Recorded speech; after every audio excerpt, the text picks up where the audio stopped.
Hi guys, आज की video में हम देखने वाले हैं एंटी गाउट ड्रग, जो कि आपके फार्माकोलॉजी 2 का एक पार्ट है सेमेस्टर 5 बी फार्मेसी का। तो जानेंगे कि एंटी गाउट ड्रग होते क्या हैं। तो सबसे पहले जानते हैं गाउट इस डिजीज के बारे में। देखो, गाउट को ना हिंदी में गठिया कहा जाता है, जिसमें पैरों की जो उंगलियां होती है, हाथों की जो उंगलियां होती है ना, वो ऐसे सूज जाती है, फूल जाती है। तो एक्चुअली इस बीमारी में होता क्या है, हमारे शरीर में जो यूरिक एसिड होता है, यूरिक एसिड का लेवल नॉर्मल से ज़्यादा बढ़ जाता है। अब यूरिक एसिड नॉर्मल से ज़्यादा बढ़ गया है और शरीर से बाहर निकल नहीं पाता है, तो वो क्या करता है ना, जो हमारे शरीर में जो हड्डियाँ होती है, हड्डियों में जो जॉइंट्स होते हैं, वहाँ जाके जमा होने लगता है। इसी तरह वो पैरों के पास जमा हो जाता है, पैरों की जो उंगलियाँ होती है वहाँ पे जॉइंट्स में। उसके बाद हाथों की जो उंगलियाँ होती है वहाँ पर, घुटनों के पास जमा हो जाता है वहाँ पर। घुटनों के पास कम जमा होता है, लेकिन पैरों की और हाथों की उंगलियों के पास यूरिक एसिड ज़्यादा बढ़ जाता है, और फिर उसी को कहा जाता है गाउट। तो इसका डेफिनेशन देख लो यहाँ पर क्या है। यहाँ पर डेफिनेशन देखो, यहाँ पर दिया है, gout is a metabolic disease in which plasma urate concentration gate increase, जिसे कि हाइपर यूरिसेमिया कहा जाता है। यानी कि सिंपल यूरिक एसिड का लेवल बढ़ गया है तो गाउट हो गया है। अब गाउट जो है एक मेटाबॉलिक डिजीज है, मतलब क्या? देखो, जो यूरिक एसिड है ना, वो प्यूरिन न्यूक्लियोटाइड का मेटाबॉलिक प्रोडक्ट है। प्यूरिन जो न्यूक्लियोटाइड है, वो टूटते टूटते टूटते टूटते लास्ट में यूरिक एसिड बनता है।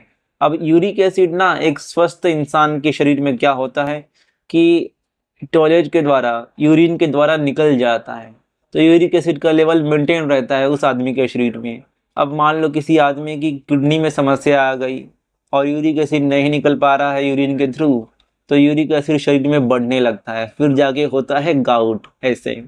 तो यही यहाँ पर बताया गया है। और यहाँ पर नॉर्मल यूरिक लेवल यानी नॉर्मल यूरिक एसिड का लेवल 1 से 4 mg पर DL दिया है। DL यानी कि डेसीलीटर होता है, यानी कि 100 ml ब्लड में कम से कम 1 से 4 mg यूरिक एसिड हो सकता है एक नॉर्मल इंसान के आदमी, नॉर्मल इंसान में। इसके बाद देखो यहाँ पर बताया है, uric acid is product of purine metabolism at low pH, has low water solubility. When urate level increases in blood, it get precipitate in deposit in joint, kidney and cutaneous tissue which is called as tophi। तो यही यहाँ पर बताया गया है कि uric acid purine metabolism का product है, और एसिडिक पीएच में इसका मेटाबॉलिज्म होता है, जिससे कि यूरिक एसिड बनता है प्यूरिन का। उसके बाद जब यूरिक एसिड का लेवल बढ़ जाता है ना, तो ये कहाँ कहाँ पर डिपॉजिट होता है, ये जो जॉइंट्स हो गए हमारे हाथ के, पैरों के, उसके बाद किडनी हो गया और क्यूटेनियस टिश्यू, यहाँ पर जाकर जमा होने लगता है, जिसे कि टोफाई कहा जाता है। देखो, ये सब जो ऐसे वर्ड्स होते हैं ना, एमसीक्यू में आ सकते हैं। तो उसके बाद यहाँ पर कॉसेस यानी कि कारण दिए हैं कि यूरिक एसिड क्यों बढ़ सकता है, क्यों गाउट हो सकता है। तो सबसे पहला तो यहाँ पर देखो दिया है, over drinking of alcoholic beverages specially beer और प्यूरिन रिच फूड। तो बियर शराब ज़्यादा पीने से हो सकता है, या फिर प्यूरिन रिच फूड यानी कि आप मांस, मच्छी, अंडे, मीट ये सब ज़्यादा खाते हो, तो फिर भी आपको हो सकता है यूरिक एसिड का लेवल ज़्यादा बढ़ सकता है। यानी कि आप प्रोटीन ज़्यादा खाते हो तो यूरिक एसिड बढ़ सकता है आपके शरीर में। उसके बाद है ल्यूकेमिया। ल्यूकेमिया एक ब्लड कैंसर का टाइप है। उसके बाद लिम्फोमा, ये भी एक ब्लड के एक कैंसर का टाइप है। Polycythaemia condition treated with chemotherapy radiation causes enhance nucleic acid metabolism and uric acid production. तो ऐसी कंडीशंस में भी जब कीमोथेरेपी यानी कि जब कैंसर्स का ड्रग हम लेते हैं, तो उस कंडीशन में भी हमें गाउट हो सकता है। इसके बाद यहाँ पर अगला देखो, drug like thiazide, furosemide, pyrazinamide, ethambutol, levodopa, clofibrate reduce uric acid excretion by kidney and produces gout. तो यहाँ पर कुछ ऐसी दवाइयाँ हैं जैसे कि थायाजाइड डायरेटिक्स जो हो गए उनके कारण, और उसके बाद पायराजिनामाइड और इथाम्ब्यूटोल जो कि आपके ट्यूबरक्लोसिस की दवाइयाँ हैं उनके कारण। उसके बाद लीवोडोपा जो कि पार्किंसन की दवाई है, क्लोफिब्रेट जो कि आपकी एक कोलेस्ट्रॉल कम करने की दवाई है। इनके कारण क्या होता है कि यूरिक एसिड का जो एक्सक्रीशन है, यूरिक एसिड शरीर से निकलना कम हो जाता है। अब शरीर से निकलता कम है तो शरीर में जमा होने लगता है, फिर में हो जाता है गाउट। तो देखो, ये तीन जो कारण है ना, ये तीनों कारण में मेन ओवरऑल यही है कि जब किडनी का फंक्शन किसी भी तरह से कम हो जाता है ना, तो यूरिक एसिड जमा होने लगता है, फिर गाउट हो जाता है। तो यही था गाउट की कारण कैसे होता है। अब देखते हैं आगे क्या है। अब है anti gout drug. Anti gout drug यानी कि जो हम गाउट होने पे उसे कम करने के लिए लेंगे। गाउट पूरी तरह से ठीक तो नहीं होता है, बस उसे कंट्रोल किया जा सकता है। तो यहाँ पर देखो क्या है, this are the drugs which are used in the treatment of gout condition which are act by one of the following mechanism. तो ये जो ड्रग हैं, दवाइयाँ हैं, वो ये जो 4 तरीके हैं, इनमें से किसी एक तरीके से काम कर सकती हैं। तो सबसे पहला है इनहिबिटिंग यूरिक एसिड सिंथेसिस, जो कि एलोप्यूरिनोल ए करता है। इनहिबिटिंग यूरिक एसिड सिंथेसिस, देखो हमारे शरीर में क्या है ना कि यूरिक एसिड का लेवल बढ़ गया है, गाउट में यूरिक एसिड जो है जमा हो रहा है। तो हम क्या कर सकते हैं, एक ऐसी दवाई ले सकते हैं जिससे अब आगे यूरिक एसिड बने ही ना, उसका सिंथेसिस हमारी बॉडी में पूरी तरह से स्टॉप हो जाए। तो इससे क्या होगा, हमारे शरीर में यूरिक एसिड और बढ़ेगा नहीं, जो पहले से था उतना ही रहेगा और हमें आराम होगा कंडीशन में। उसके बाद दूसरा हम क्या काम कर सकते हैं, in increasing uric acid excretion, यानी कि जो हमारे शरीर में यूरिक एसिड जमा हो गया है, हम उसका एक्सक्रीशन जो है यूरिन के थ्रू वो बढ़ा सकते हैं। तो इससे यूरिक एसिड का लेवल कम होगा। उसके बाद inhibiting leukocyte migration toward the joint. देखो यूरिक एसिड जो होता है, मैंने बताया था कि टोफाई के रूप में आपके जो जॉइंट्स होते हैं हाथ के और पैरों के, वहाँ जाके जमा हो जाता है और वहाँ पर सूजन कर देता है, इन्फ्लेमेशन कर देता है।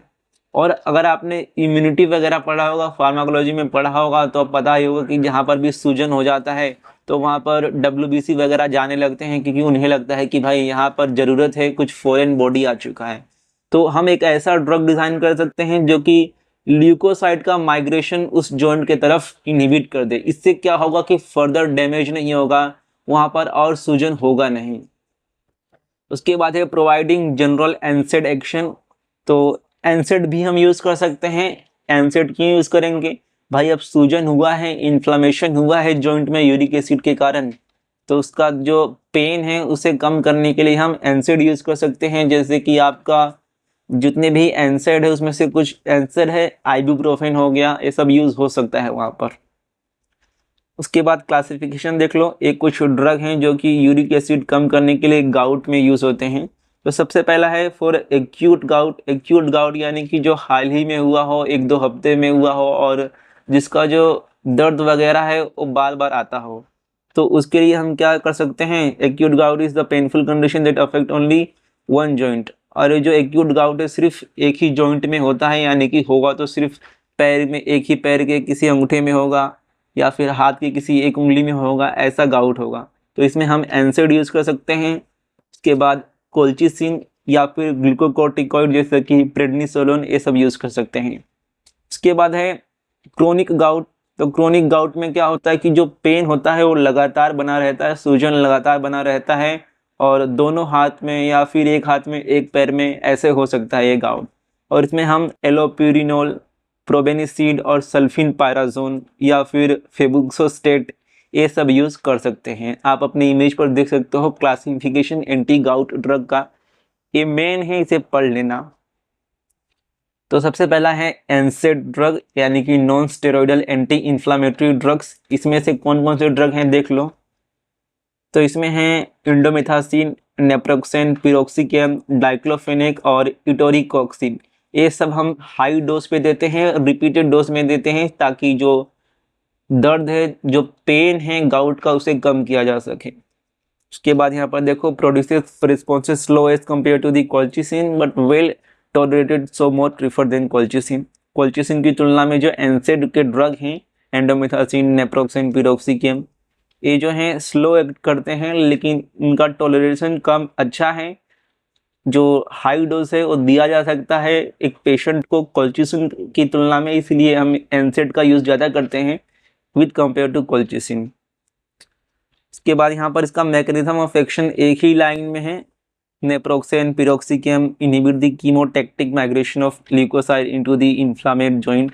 तो जो जॉइंट है जहाँ पर गाउट हुआ है, यूरिक एसिड का लेवल बढ़ा है, यूरिक एसिड ने जो टोफाई बनाया है, वहाँ पर जो WBC है उसका माइग्रेशन कम करता है और फर्दर डैमेज, फर्दर इन्फ्लामेशन को प्रिवेंट करता है एनसेड। इसके बाद यहाँ पर but not recommended for long term management due to the risk of toxicity. तो ये जो ड्रग हैं एनसेड के, वो लंबे समय तक नहीं चलते ट्रीटमेंट में, क्योंकि आपको पता है एनसेड के बहुत सारे साइड इफेक्ट भी होते हैं, जैसे कि एक GI bleeding, gastric ulcer, stomach ulcer, ये सब हो सकता है एनसेड से। उसके बाद हमारा सेकेंड ड्रग है कोल्चिसिन।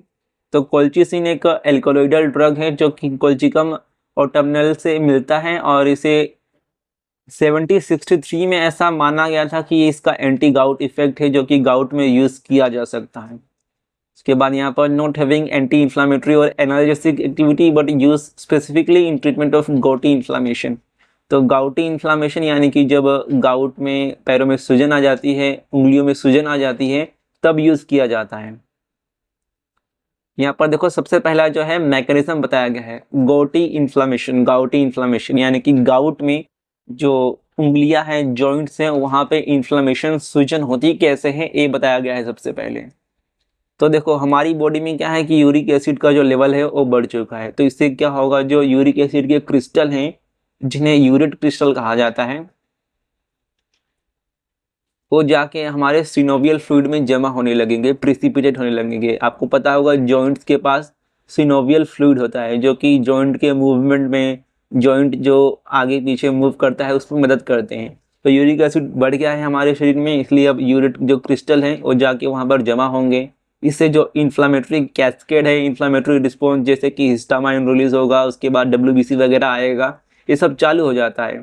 तो यहाँ पर देखो वही बताया है, start inflammatory response by producing chemotactic factor, यानी कि जो मीडिएटर है, पेन मीडिएटर, वो सब रिलीज होते हैं। इससे क्या होगा कि माइग्रेशन ऑफ ग्रेनुलोसाइड, यानी कि जो WBC हैं वो जॉइंट्स के पास जाने लगेंगे। अब क्या होगा कि फेजोसाइटिस का प्रोसेस होगा, यानी कि जो डैमेज सेल है उसे इनगल्फ करेगा WBC। इससे क्या होगा कि ग्लाइकोप्रोटीन रिलीज होगा, यानी कि एक एंटीबॉडी रिलीज होगा। अब ये क्या करेगा, जो लैक्टिक एसिड है उसका प्रोडक्शन बढ़ा देगा उस साइट पर जहाँ पर ये सब प्रोसेस हो रहा है, यानी कि उस जॉइंट के पास। इससे होगा कि वहाँ का जो pH है वो डिक्रीज हो जाएगा। अब pH डिक्रीज हो गया है, तो हमने स्टार्टिंग में ही देखा था कि यूरिक एसिड कहाँ पर बढ़ता है, जब pH जो है वो कम हो जाता है। तो pH कम हो गया है जॉइंट पे, तो अब क्या होगा कि वहाँ पर और यूरिक एसिड आने लगेगा, तो जो प्रोसेस था वो और बढ़ने लगेगा और तेज़ी से होगा, इससे इन्फ्लामेशन और ज़्यादा हो जाएगा। इसके बाद लाइसोजाइमल एंजाइम भी यहाँ पर रिलीज होगा और जॉइंट का डिस्ट्रक्शन होगा। तो ये यहाँ पर एक गाउटी इन्फ्लामेशन का मैकेनिज्म है। उसके बाद कोल्चिसिन कैसे एक्ट करता है ये बताया गया है। तो देखो यहाँ पर जब इन्फ्लामेटरी रिस्पॉन्स स्टार्ट होता है, तो जो WBC हो जॉइंट्स के पास जाने लगते हैं, इससे गाउट हो जाता है, गाउट में इन्फ्लामेशन होता है।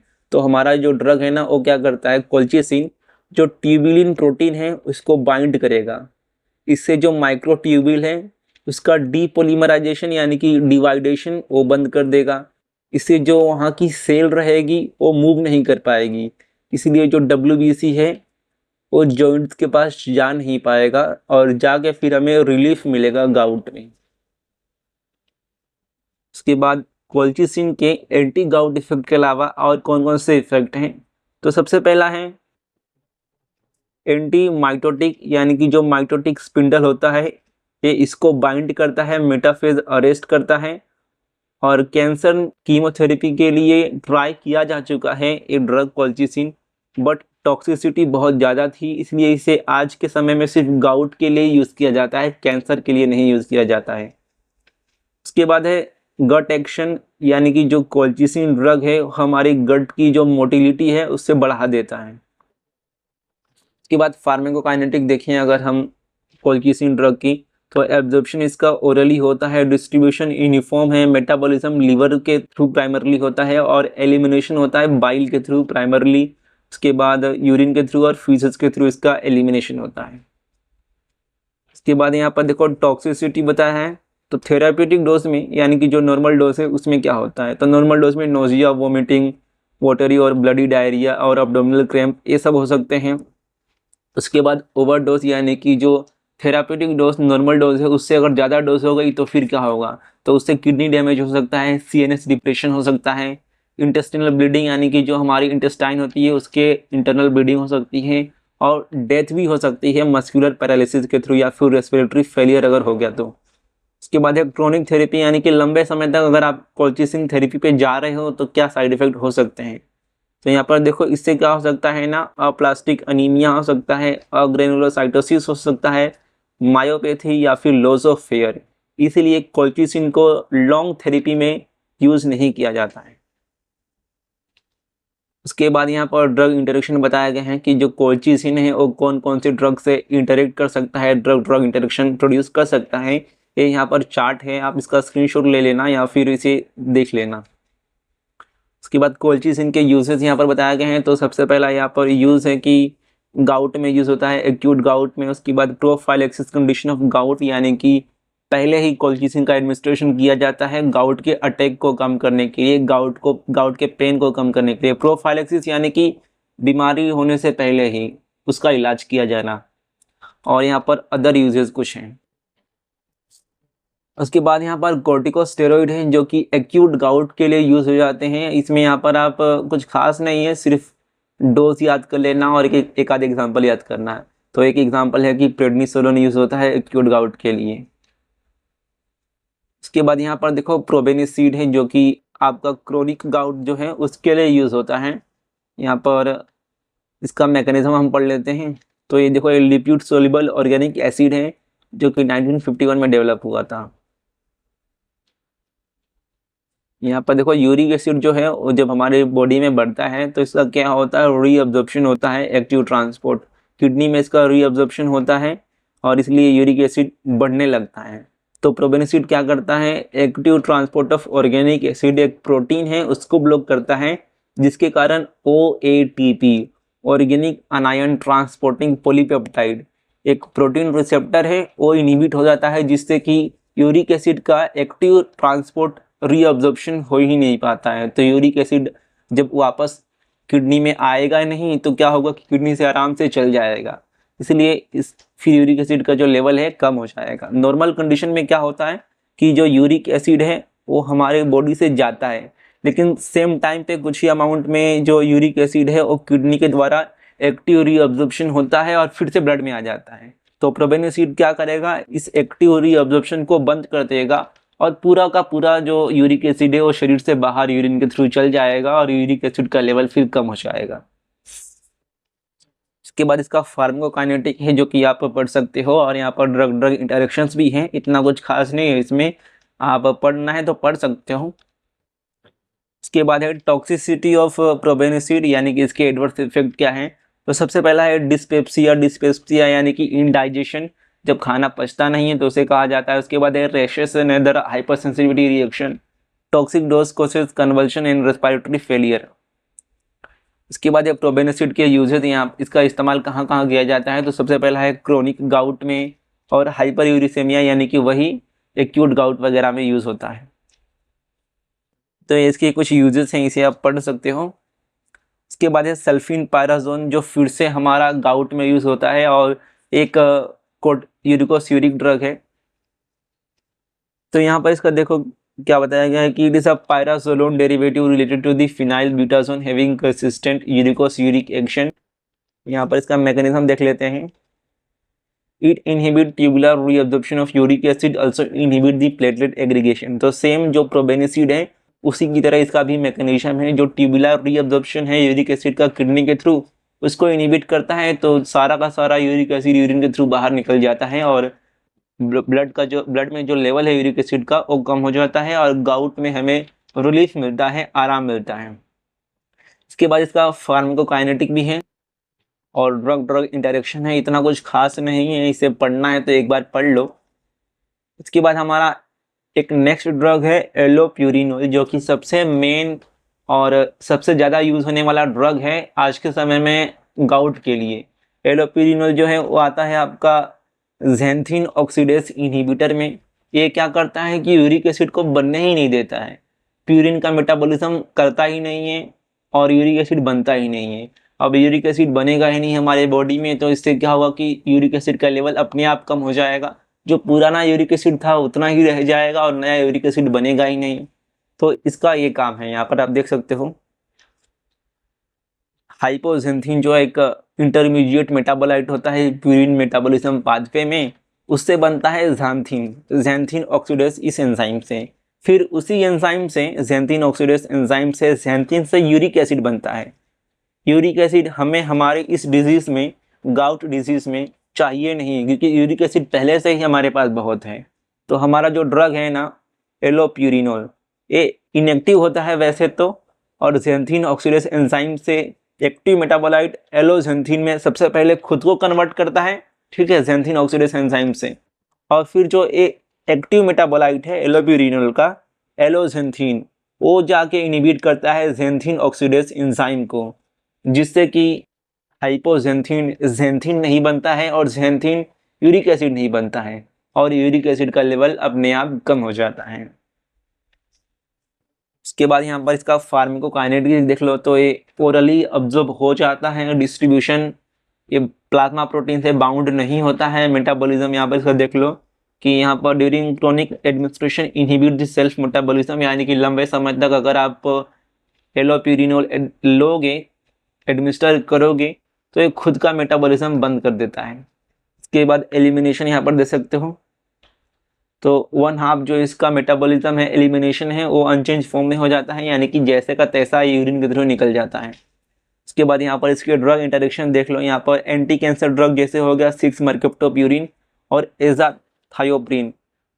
एलोप्यूरिनोल क्या करता है, इन सारे ड्रग का जो मेटाबॉलिज्म है वो इनहिबिट कर देता है और इनका ब्लड लेवल बढ़ा देता है, क्योंकि एलोप्यूरिनोल जो है और 6-mercaptopurine और एज़ाथायोप्रिन तीनों में एक एंजाइम कॉमन है, ज़ैंथीन ऑक्सीडेज। तीनों का मेटाबॉलिज्म जो है ना वो इसी एंजाइम के थ्रू होता है। तो हमारा जो ड्रग है एलोप्यूरिनोल, वो क्या करता है, ज़ैंथीन ऑक्सीडेज एंजाइम को इनहिबिट करता है। तो ये ज़ैंथीन ऑक्सीडेज एंजाइम को इनहिबिट करेगा, तो इससे क्या होगा, 6-mercaptopurine और एज़ाथायोप्रिन जो जिनका मेटाबॉलिज्म ज़ैंथीन ऑक्सीडाइज से होता है, इनका मेटाबॉलिज्म भी बंद हो जाएगा। उसके बाद है यूरिकोसिरिक प्रोबेनोसिड के साथ क्या करता है, इसका इंटरेक्शन वो भी देख सकते हो, और एंटीहिस्टामिनिक और हेमेटेनिक से। उसके बाद यहाँ पर एलोप्यूरिनोल के जो साइड इफेक्ट हैं वो देख लो, हाइपर सेंसिटिविटी रिएक्शन, यानी कि रैशेस हो गया, fever, Malus and muscle pain, ये सब हो सकता है। स्टीवन जॉनसन सिंड्रोम, जिसे कि रेडमैन सिंड्रोम कहा जाता है, वो भी हो सकता है इसके थ्रू। इसमें हमारे बॉडी में पूरे लाल लाल फोड़े हो जाते हैं, लाल लाल दाग हो जाते हैं। इसके बाद gastric irritation, headache, nausea, dizziness और लीवर डैमेज, ये भी हो सकता है एलोप्यूरिनोल के यूज़ पर, क्रोनिक यूज़ पर। और यहाँ पर एलोप्यूरिनोल के इस्तेमाल क्या हैं, तो यहाँ पर देखो, drug of choice in chronic gout, यानी कि जो गाउट है, क्रोनिक गाउट, लंबे समय से अगर गाउट चला आ रहा है तो उसके लिए फर्स्ट लाइन ड्रग है हमारा एलोप्यूरिनोल टू पोटेंशिएट 6-mercaptopurine और एज़ाथायोप्रिन ड्यूरिंग कैंसर थेरेपी। तो देखो मैंने बताया था, जो 6-mercaptopurine और एज़ाथायोप्रिन, ये जो दोनों कैंसर ड्रग है ना, एंटी कैंसर ड्रग, इनका मेटाबॉलिज्म भी सेम एंजाइम से होता है, ज़ैंथीन ऑक्सीडेज से। तो ज़ैंथीन ऑक्सीडेज को जो इनहिबिट करने वाला हमारा एलोप्यूरिनोल है, वो इनको भी इनहिबिट करेगा, इनका जो मेटाबॉलिज्म है उसको भी इनहिबिट करेगा। इसलिए 6-mercaptopurine और एज़ाथायोप्रिन का जो मेटाबॉलिज्म है वो इनहिबिट होगा और इनका ब्लड लेवल बढ़ेगा। तो कैंसर में इसका यूज़ किया जाता है हमारे एलोप्यूरिनोल का, ताकि इन जो दो ड्रग हैं इनका मेटाबॉलिज्म कम हो, ब्लड लेवल में ये लोग ज़्यादा समय तक रहें। इसके बाद है treatment of kala azar, inhibit the leishmania by altering urine metabolism. तो ये सब इसके यूजेस थे एलोप्यूरिनोल के। तो एंटी गाउट जो है आपका चैप्टर है, एंटी गाउट ड्रग, इतना कुछ खास इंपॉर्टेंट है नहीं। इसमें सिर्फ क्या करो कि जो क्लासिफिकेशन है एंटी गाउट ड्रग का वो याद कर लो, और जो मेन ड्रग है उसे पढ़ लो, जैसे कि एलोप्यूरिनोल मेन हो गया हमारा, इसके बाद प्रोबेनेसिड और एक कोल्चिसिन, ये 3 मेन ड्रग है। इसका मैकेनिज्म ऑफ एक्शन और साइड इफेक्ट वगैरह पढ़ लो, पूरा काम हो जाएगा। बस यही इस चैप्टर में है। तो मिलते हैं अन्य किसी वीडियो में, तब तक के लिए धन्यवाद।